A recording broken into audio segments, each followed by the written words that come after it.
इस बात को लेकर कितना अर्जेंट ये मुद्दा है। नमस्कार।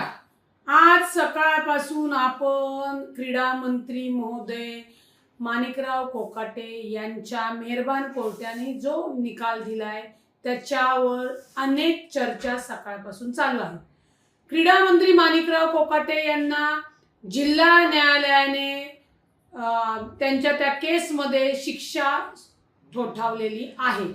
मुळामध्ये कायदेशीर प्रक्रिया समजून घ्या।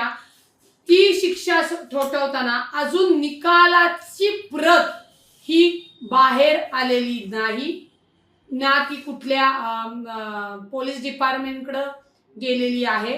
त्याच्यामुळे त्यांना ही झालेली जी काही शिक्षा आहे त्या शिक्षेला अपील करण्यासाठीचा वेळ ती मुभा मेहरबान कोर्टाकडेच तो अधिकार असतो। कारण का 2 वर्षाच्या पर्यंत शिक्षा जी ज्यांना होते त्यांना तो मेहरबान कोर्ट ज्यांनी आदेश शिक्षा दिली त्यांना अधिकार असतो। आणि जर 2 वर्षाच्या वरची शिक्षा असेल तर माणिकराव कोकाटे यांना हायकोर्टामध्ये जाण्याची अपील करण्याची मुभा असते आणि त्यांना तो वर्ण जामीन घ्यावा लागतो। त्याच्यामुळे ही जी काही कोकाटेंना जी शिक्षा देण्यात आलेली आहे त्याची ही कायदेशीर प्रक्रिया अजून संपूर्णपणे पूर्ण व्हायची। निकाल दिल्यानंतर निकालाची प्रत येणं, त्याच्यावर ज्या या आदेशाच्या विरोधामध्ये हायकोर्टामध्ये जाणं, आता माझ्या माहितीनुसार तर 2 वर्षाच्या आतली शिक्षा असल्यामुळे त्याच मेहरबान कोर्टाने त्यांना अपील करण्यासाठीची मुभा दिली असणार आहे। तशी त्यांनी ती प्रोसेस केलेली असणार आहे। आता माणिकराव कोकाटे हे आजारी दवाखान्यात ऍडमिट आहेत का अजून काय आहे या सगळ्या गोष्टी सूत्रांकडून सांगितल्या जात आहेत।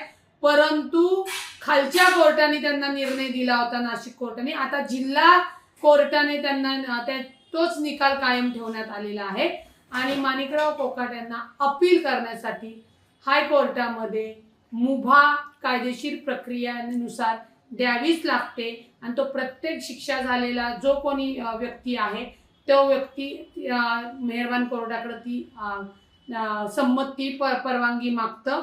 त्याच्यामुळे माणिकराव कोकाटेंना अजून ज्या निकालाची प्रत झाली नाही त्यांनी तातडीने राजीनामा दिला पाहिजे, विधिमंडळाने आलं पाहिजे। मुळामध्ये माणिकराव कोकाटे क्रीडा मंत्री आमदार असल्यामुळे या निकालाच्या प्रतीवर जेव्हा मेहरबान न्यायाधीश साहेब सही करून ती प्रत त्या शिक्षा झालेल्या लोकांना देणार, त्याचप्रमाणे ती प्रत विधिमंडळाकडे जाईल, ती प्रत पोलिसांकडे जाईल आणि त्याची जी कायदेशीर प्रक्रिया आहे ती प्रक्रिया पूर्ण करावी लागते आणि त्याला संपूर्ण सहकार्य माणिकराव कोकाटे करतील।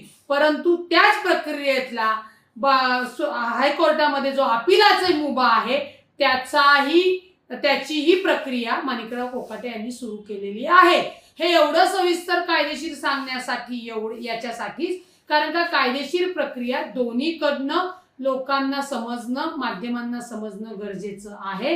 हो, माणिकराव कोकाट्यांना कोर्टाने शिक्षा कायम केलेली आहे, परंतु या शिक्षेच्या अपीलाची मुभा सुद्धा मेहरबान कोर्टाने त्यांना दिलेली आहे।